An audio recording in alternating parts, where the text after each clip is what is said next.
Hello everyone, welcome back to our channel. Today we will learn about something very important, unitary features of the Indian Constitution. आज Indian constitution के unitary features के बारे में जानेंगे. Last video में हमने federal features को discuss किया था. फेडरल फॉर्म ऑफ गवर्नमेंट और यूनिटरी फॉर्म ऑफ गवर्नमेंट में डिफरेंस देखा था. वहाँ पे हमने डिटेल डिस्कशन किया था. तो अगर आपने वो वीडियो नहीं देखी तो ज़रूर देख लीजिए. आज देखते हैं यूनिटरी फीचर्स क्या है इंडियन कॉन्स्टिट्यूशन के. So let's start. Number 1, strong centre. Strong centre मतलब केंद्र को ज़्यादा स्ट्रॉन्ग बनाता है, ज़्यादा मजबूत है इंडियन कॉन्स्टिट्यूशन में. तो क्या ऐसा यूनिटरी फीचर है? The constitution has made the centre very strong. The centre has overriding authority over concurrent list matters. मतलब सेंटर को काफ़ी स्ट्रॉन्ग बनाया गया है कॉन्स्टिट्यूशन में. कंकरेंट लिस्ट के जो मैटर्स हैं उसमें ओवरराइडिंग पावर है सेंटर के पास. मतलब जैसे कि हमें पता है 3 लिस्ट में पावर डिवाइड होती है, union list, state list and concurrent list. Union list के मैटर पे union government, central government law बनाती है. स्टेट लिस्ट के मैटर पे स्टेट गवर्नमेंट, राज्य सरकार मैटर बनाती है, लॉ बनाती है. एंड थर्ड, कंकरेंट लिस्ट के मैटर पे दोनों सेंटर और स्टेट गवर्नमेंट लॉ बना सकती है. लेकिन अगर सेंटर और स्टेट के बीच में कॉन्फ्लिक्ट हो गया ओवर कंकरेंट लिस्ट मैटर, मतलब सेंटर कह रहा है कुछ और लॉ बनाना है, स्टेट कह रहा है कुछ और लॉ बनाना है किसी पर्टिकुलर मैटर के रिलेटेड, तो जो सेंटर का लॉ होगा, सेंटर का जो लॉ होगा इट विल प्रिवेल. मतलब अगर सेंटर और स्टेट के बीच में कॉन्फ्लिक्ट हो गया कोई कंकरेंट लिस्ट के मैटर के रिलेटेड, तो जो सेंटर कह रहा है वो होगा, सेंटर लॉ विल प्रिवेल. तो ओवरराइडिंग पावर होती है सेंटर की over concurrent list matters. Then the residuary powers are left with the centre. जो रेजिडरी पावर्स हैं, मतलब जो concurrent list, state list, union list कहीं भी मेंशन नहीं है, अगर बची हुई जो पावर्स हैं वो भी सेंटर के पास है, तो उन पे भी लॉ बनाएगा सेंटर, पार्लियामेंट. तो ये सब जो है ये फीचर सेंटर को ज़्यादा स्ट्रॉन्ग बनाता है कि सेंटर के पास ओवरराइडिंग अथॉरिटी है कंकरेंट लिस्ट के मैटर में, और रेजिडरी पावर्स भी सेंटर के पास है. नेक्स्ट देखते हैं, स्टेट्स नॉट इनडिस्ट्रक्टिबल. इंडिया में स्टेट्स, राज्य इनडिस्ट्रक्टिबल नहीं है. मतलब ऐसा नहीं है कि स्टेट्स के साथ कोई छेड़छाड़ नहीं की जा सकती. आप स्टेट का नाम नहीं बदल सकते, उनका एरिया नहीं बदल सकते, ठीक है, उनमें कोई छेड़खानी नहीं हो सकती, ऐसा नहीं है. ठीक है, अभी 2014 में क्या हुआ था, आंध्र प्रदेश के नॉर्दर्न पार्ट को तेलंगाना बना दिया गया था. ये हमने union of India article 1 to 4 काफ़ी डिटेल में डिस्कस भी किया था कि पार्लियामेंट अगर चाहे तो स्टेट के एरिया को, नेम को, बाउंड्रीज को चेंज कर सकता है. तो ऐसा नहीं है कि स्टेट्स इंडिस्ट्रक्टिबल नहीं है. States in India are not indestructible.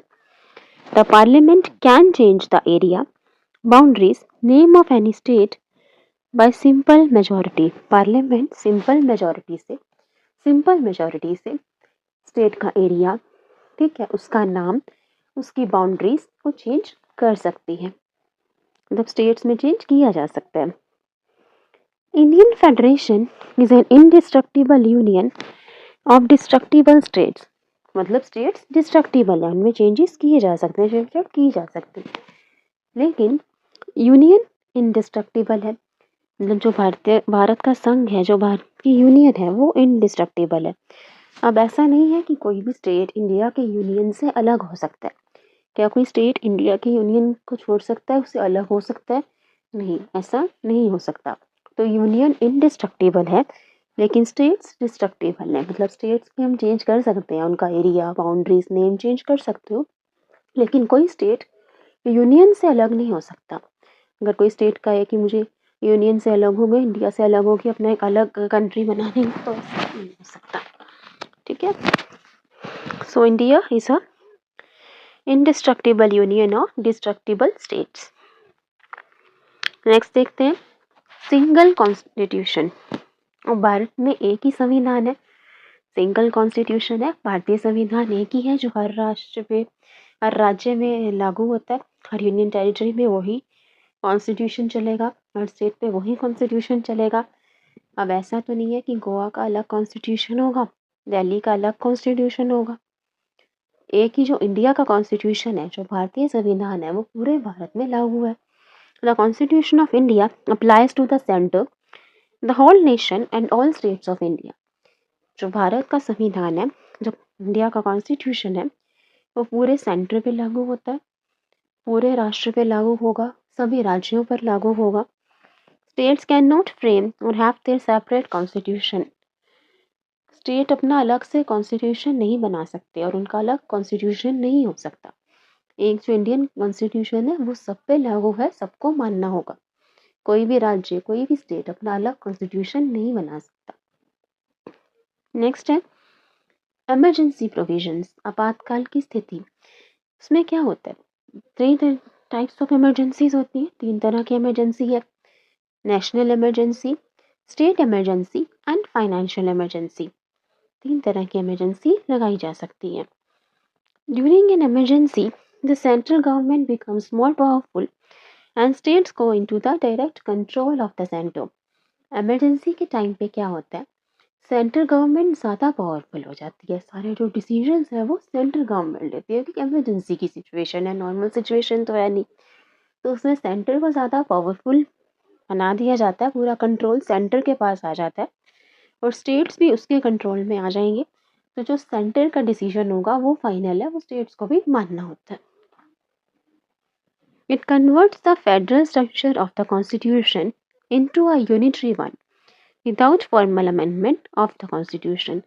तो ऐसे के लिए पहले अमेंडमेंट करने के लिए कॉन्स्टिट्यूशन में कोई चेंज करने की ज़रूरत नहीं होती इमरजेंसी के टाइम पे। ये अंडरस्टूड है कि उस टाइम पे सेंटर ज़्यादा स्ट्रॉन्ग हो जाएगा और स्टेट उसके कंट्रोल में आ जाएंगे। स्टेट्स को सेंटर की बात माननी होगी, ठीक है। सो सेंटर का डिसीजन होगा वो फाइनल होता है इमरजेंसी के टाइम पे।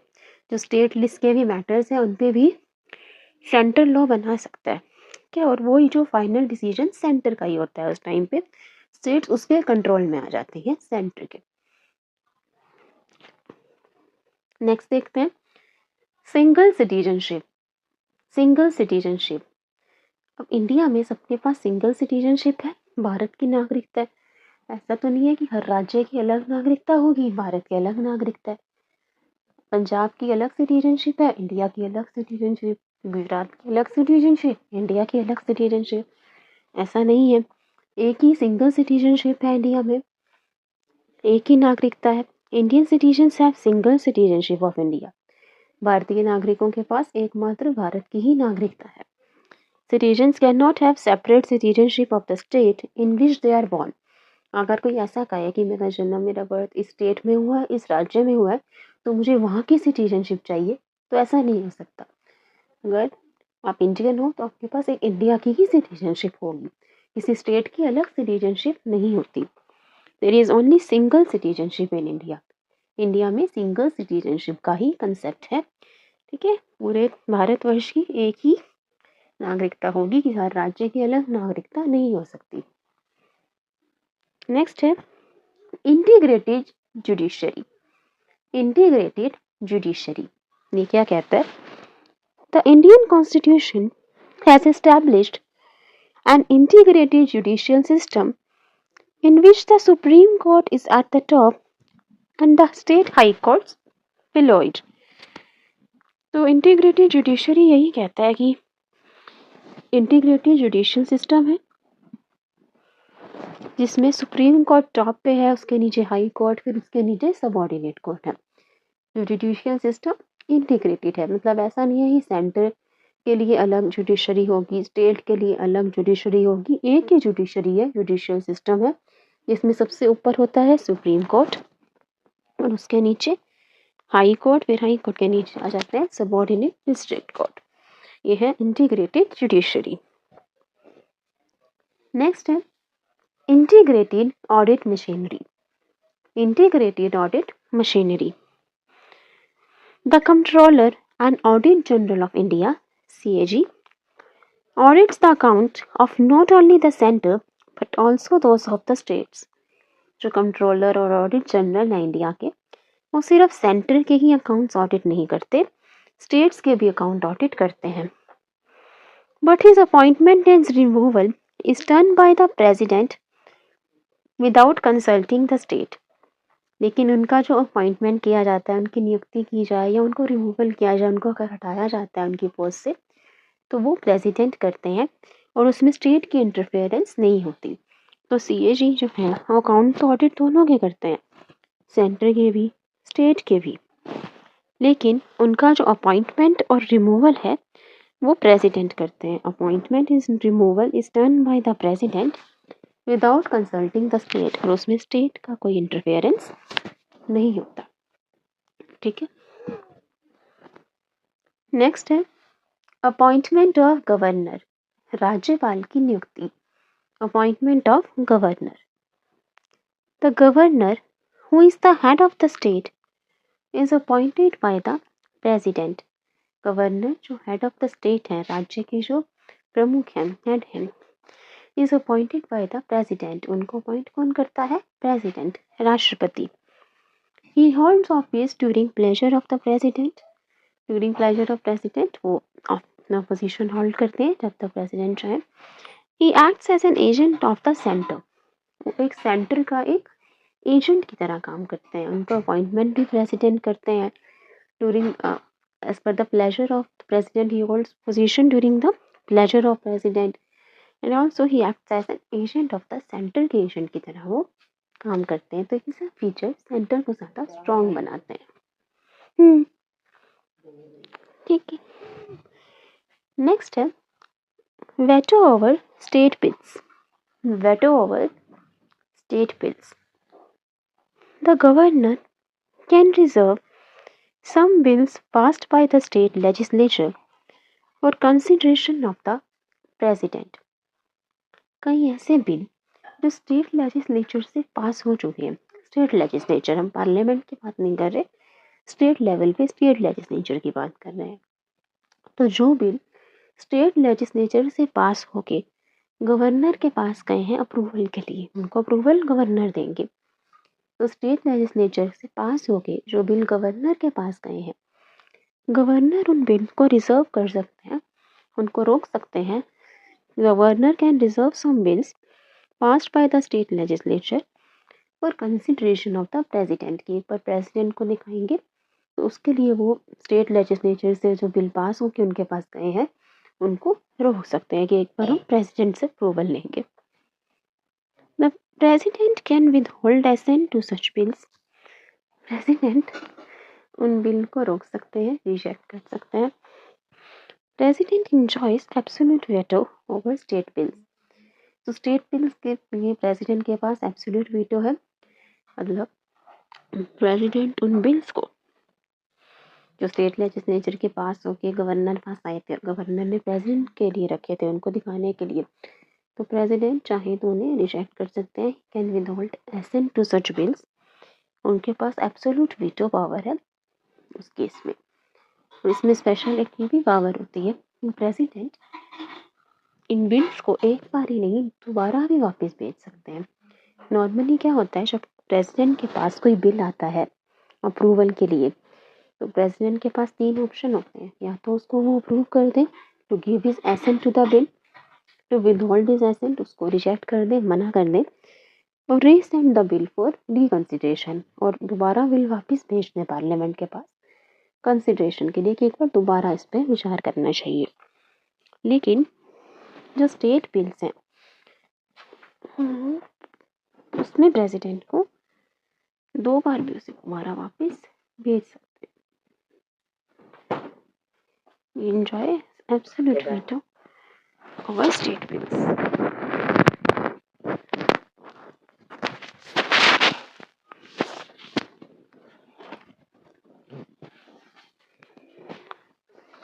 ठीक है, नॉर्मली क्या होता है, जब पार्लियामेंट से कोई बिल आता है प्रेसिडेंट के पास, तो प्रेसिडेंट उस बिल को या तो एक्सेप्ट कर दे या उसको रिजेक्ट कर सकते हैं। क्या एक्सेप्ट कर सकते हैं, उसको रिजेक्ट कर सकते हैं, वापस भेज सकते हैं, और send the bill for reconsideration की पर उस पर दोबारा रिकंसिडरेशन करो, उसको दोबारा भेज सकते हैं रिकंसिडरेशन पुनर्विचार के लिए।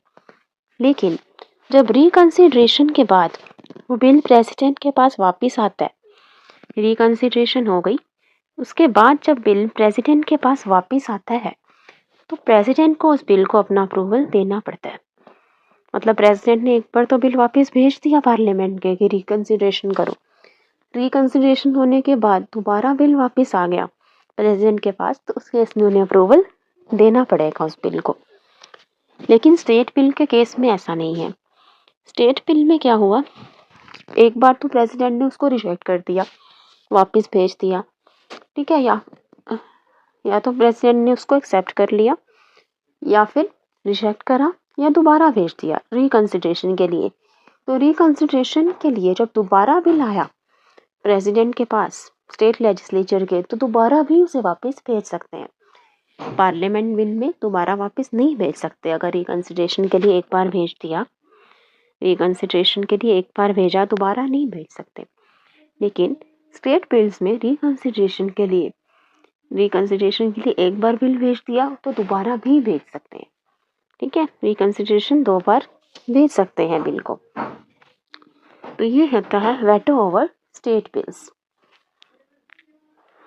So I hope you understood. Let's have a quick revision of these features. पहला कहता है स्ट्रॉन्ग सेंटर, सेंटर स्ट्रॉन्ग है, ओवरराइडिंग पावर होती है कंकरेंट लिस्ट के मैटर पे सेंटर के पास। स्टेट्स नॉट इंडिस्ट्रक्टिबल, स्टेट ऐसा नहीं है कि स्टेट डिस्ट्रक्टिबल नहीं है, स्टेट में कोई छेड़छाड़ नहीं कर सकते।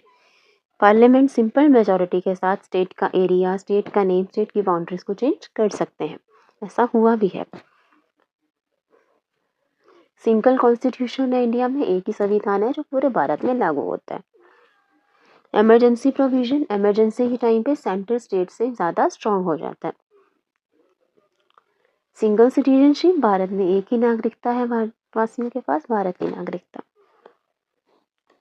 इंटीग्रेटेड जुडिशरी, जुडिशरी इंटीग्रेटेड है, मतलब सुप्रीम कोर्ट टॉप पे, फिर उसके नीचे हाई कोर्ट, फिर सबऑर्डिनेट और लॉ कोर्ट्स आते हैं। ऐसा नहीं है कि सेंटर के लिए अलग कोर्ट्स होंगे, स्टेट के लिए अलग कोर्ट।